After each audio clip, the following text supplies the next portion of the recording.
this year is all focused around fentanyl, right? About fentanyl awareness. Yes. Yes. That's interesting because we're currently like going through this big fentanyl crisis, right? Like I read the statistic online that there's 150 related deaths to fentanyl overdose like per day. Isn't that crazy? That is crazy. Yeah. So is that like a big problem in the US, like compared to other drugs? Yeah, for sure. Like I think the big reason why fentanyl is so popular is it gets like it's so much more potent, right? You can get that high in like a much smaller amount. Yeah, and like a small dose can kill you really easily.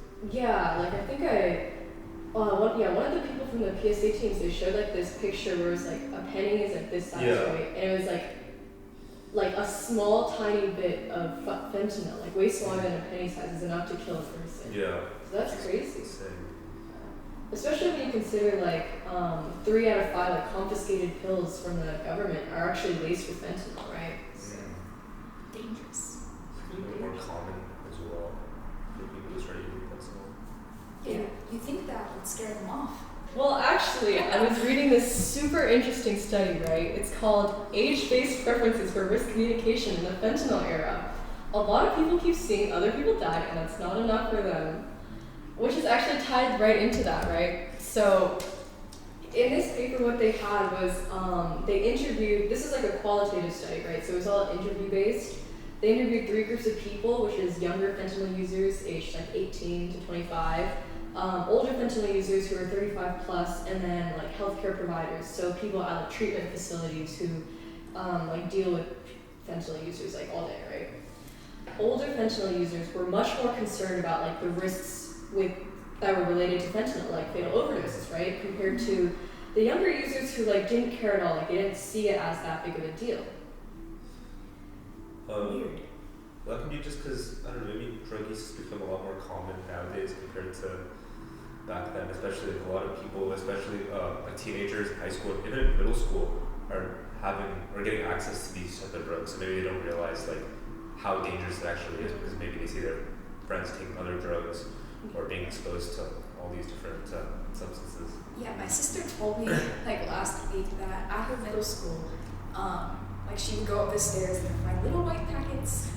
Oh, wow. Like out there, and then I don't know. It sucks because she's so young and she's exposed to that. Mm-hmm. I think kids are definitely just more reckless overall, so they might not understand like the really significant impact of doing drugs and it might kill you. Yeah. So they might just, for the fun of it, it outweighs the downsides. Yeah, they're like more desensitized to the risks, I guess, and they just don't care, right?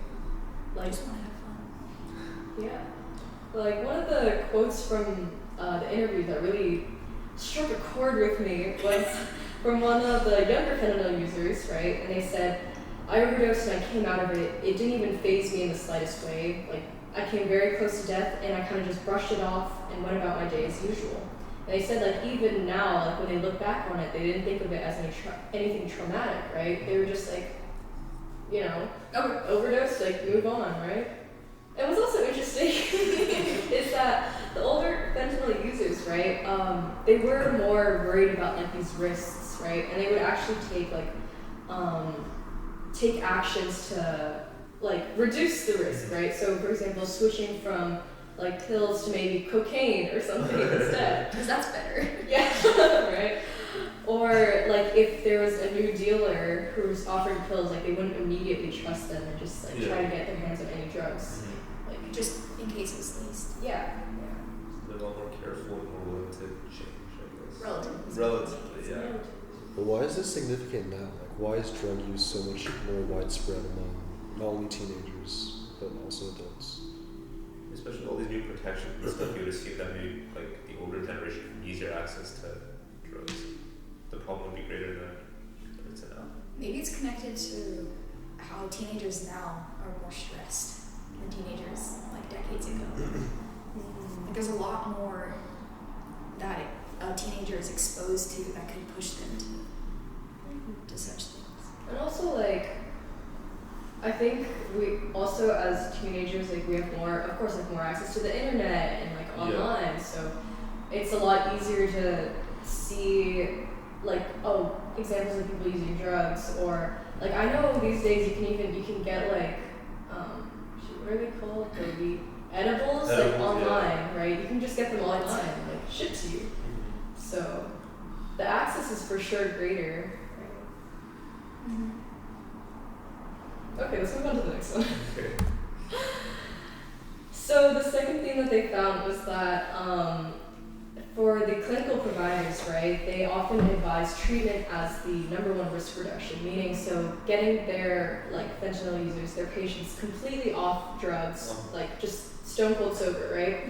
But oftentimes that didn't align with what the users wanted. So like the users, maybe their goal wasn't immediately to go like cold turkey, never again, right? Instead their goal was, oh, I want to become less reliant so I can go to work every day and not think about drugs all the time, right? Yeah, I mean, it is harder to just like stop something that they've been addicted to for a long period of time. So like smokers, for example, like chain smokers will smoke like packs a day. They'll try to reduce to maybe 1 pack a day, or maybe like half a pack a day, and then slow from there instead of like immediately seeking like rehab and then going completely cold turkey. Which I think is a lot harder to do as well because it can lead to them like going back to their old habits. I think treatment works, but definitely the number one way in every single problem is prevention. So what do you guys think are some ways to prevent this from happening in the first place? Yeah, I would assume that maybe like U.S. government is already taking a lot of like actions against like the manufacturing or smuggling of these drugs, making it harder to get online. Probably like especially like if you start off with the smaller like edibles and things like that, people won't work their way up, especially kids won't work their way up to more potent drugs. Yeah. I think maybe it's about education.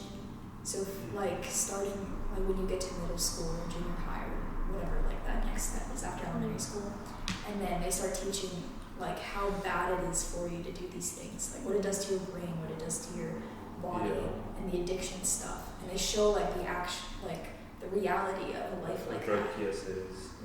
Yeah. I used to have like elementary, but I haven't had any sense. I've never seen anything like that. I was only exposed to it on TV. My parents were like, don't do drugs.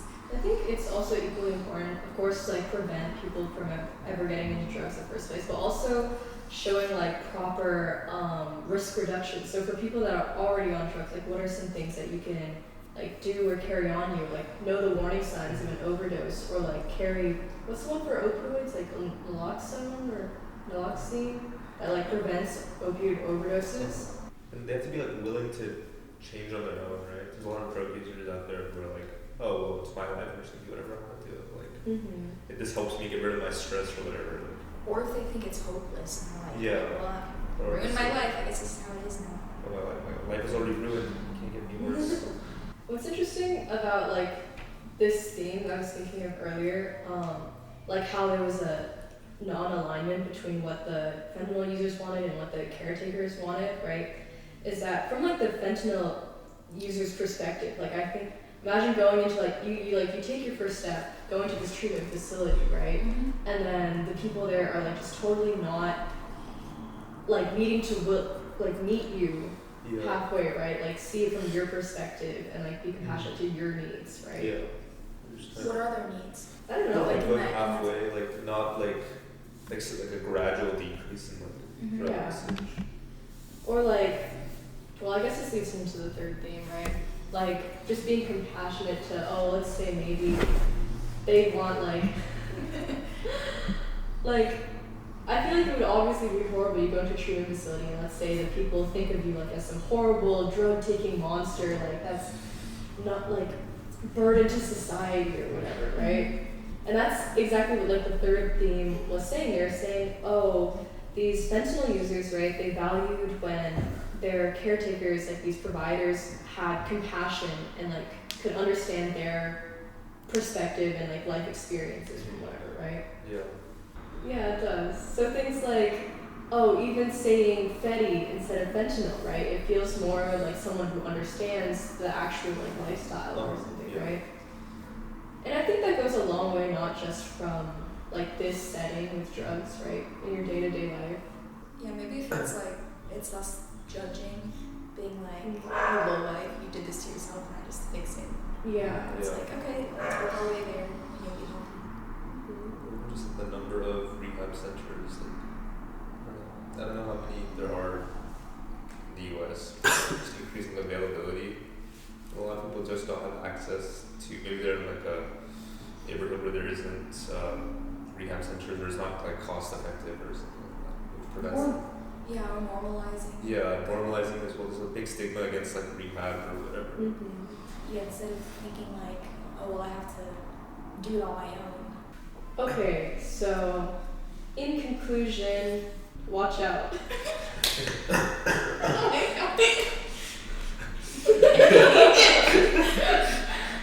No, just kidding. Just kidding. No, do watch out, but be compassionate and understanding towards people who are going through a tough time. If you're young out there, don't do drugs, and if you do, please be cautious, right? Tell a friend. Yeah, understand the risks, right? And Help if you need it. yeah, there's always help available, guys. It's not a bad thing to go out and seek treatment or help. It's not something you should be ashamed of.